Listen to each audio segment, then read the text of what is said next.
leadership. We have no separation and division within the Somali leadership. You know, we follow same suit. As I said, the federal government is the sole responsible organ for foreign diplomacy and foreign policy. So without the permission and consent of the federal government of Somalia, Ethiopia and none other country should interfere into the sovereignty and integrity of the Somali national state. So I think this, we are very much clear about it. We are ourselves a federal government. Myself, I will not allow any country to directly involve with my regional governments without my consent. So I think the same applies to the Somali nation. And we will be very clean and we are principle-based.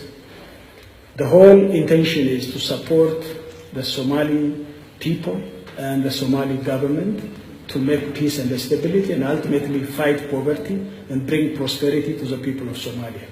That's the whole objective. We have no other motive and intention.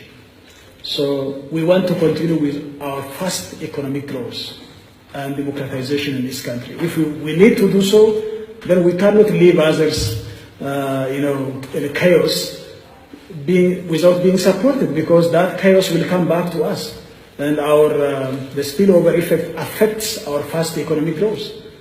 So it is for our benefit we are doing that, not only as a charity for Somali people. We are intertwined, and we cannot thrive without each other. So if you take an example of